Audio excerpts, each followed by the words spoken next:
Hello beautiful humans, welcome to my channel. If you're new here, my name is Tessa Stewart. If you're a returning subscriber, welcome back beautiful. So in today's video, I will be reviewing the Creed Windflowers fragrance. This is the newest addition to the Creed House of Fragrances for the spring and summertime 2022. So if you'd like to see my experience, hear my thoughts on the longevity, the projection, and whether or not I think it's worth your money, then just keep on watching. But before we move any further, be sure to like, comment, and subscribe. Hit the notification bell so that you are alerted with all of my future uploads, and let's get right into the video.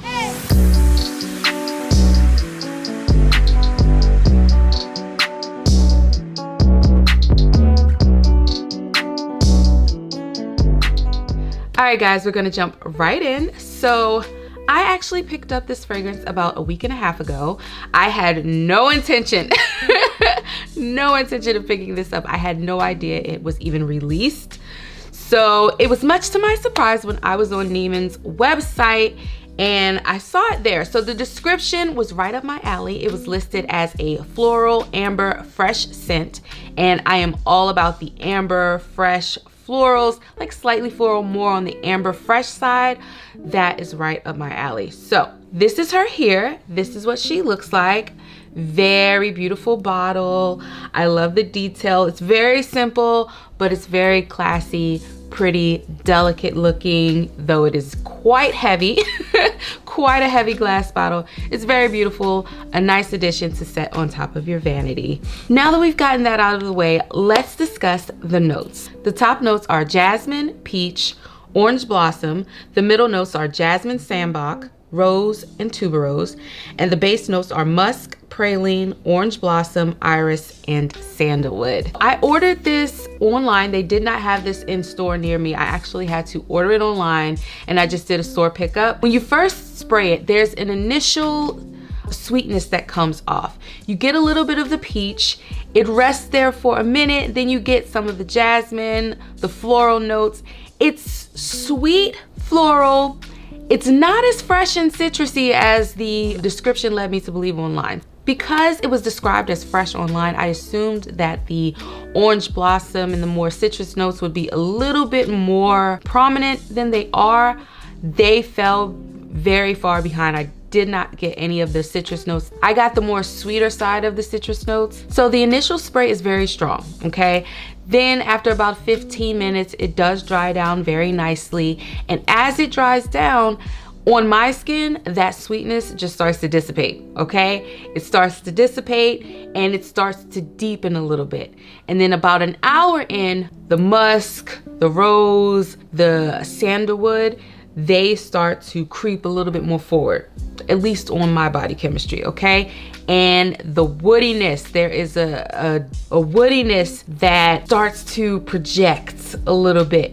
Now, the fragrance, though it is initially very, very strong, and honestly, if you overspray, I do believe it can be headache inducing because it definitely has irritated me when I've oversprayed, but it's just very familiar and nostalgic. It's very reminiscent of Chanel Mademoiselle. I associate smells with my memories. So back when I was 19, Coco Mademoiselle was my signature scent.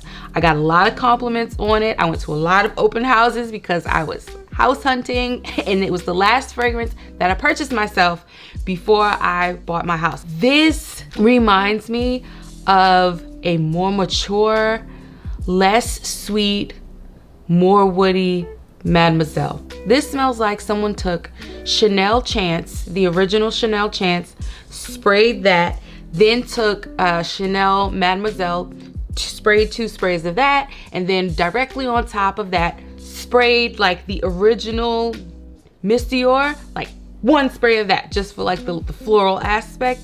That's what this fragrance gives. The musk and the sandalwood, that woodiness. I expected this to be a little bit lighter on the woodiness, just simply because it is like a spring summer scent. This gives me more winter vibes. Like, yes, you can wear it in the spring. Yes, you can wear it in the summer. But on my skin, because it reads so woody, I think this is a little bit more appropriate for the winter time. This fragrance definitely smells rich. It definitely smells expensive. In my opinion, and I don't want to ruffle anyone's feathers, this is a very mature scent. Based on the description, I thought it would be a little bit more youthful, but it's very mature.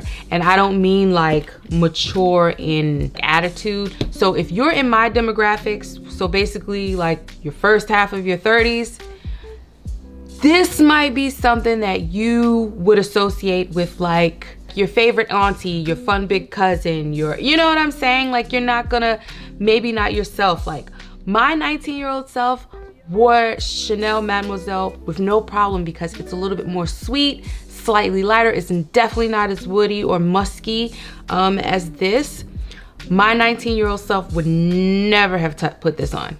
Never would have put this on. I could just tell you that from now, because I am literally in my 30s and this feels too mature for me. It reads mature on my flesh.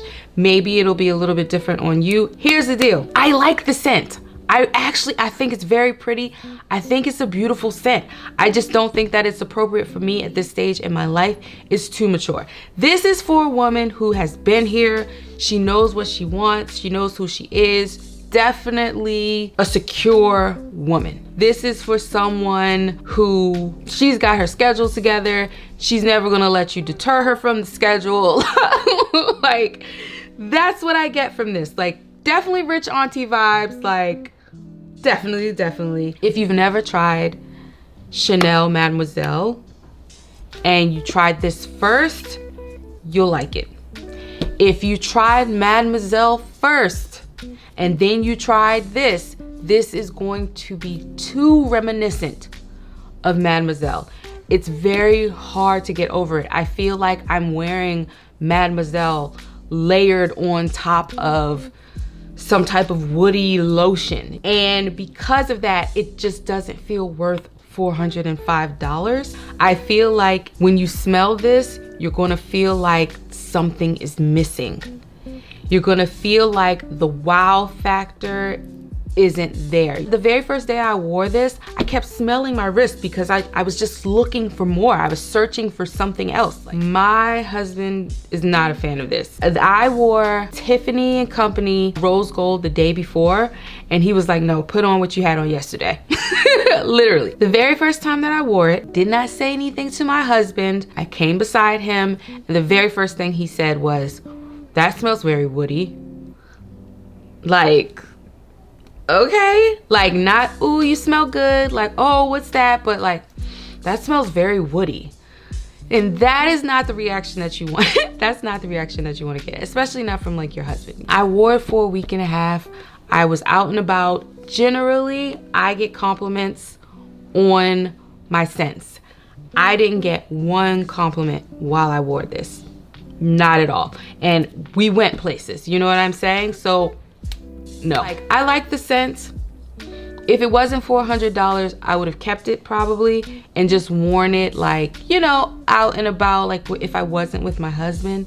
But because of the price, this is something that I would reserve for like special occasions, going out with my man. But if I can't wear it to go out with him and he's the main person that I go out with, it doesn't serve a purpose in my in my collection. So this is actually gonna go back. Let's say you got a sample of this and you liked it. Girl, go try Coco Mademoiselle and save yourself some money. This is a pretty scent, but it's not pretty enough for $405. Maybe if they would have played up the citrus notes a little bit more, made it just a little bit less sweet, a little bit less woody, and a little bit more citrusy clean, I think they would have had a winner on their hands. But it's just so heavy, in my opinion, for the summer. Honestly, I think this is a unisex scent, and I could smell this on a man.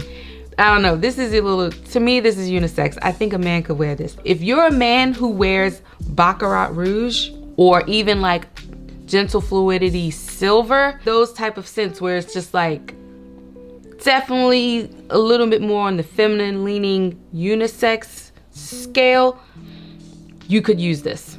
You could definitely pull this off, and I think it would actually smell really good on a man. I think I would prefer this on a man. Those are all of my final thoughts. I hope that you enjoyed today's video. If you did, be sure to like, comment, and subscribe. Hit the notification bell so that you are alerted with all of my future uploads. And if you made it this far, you are a real one, and I love you for that. And I will see you in the next video.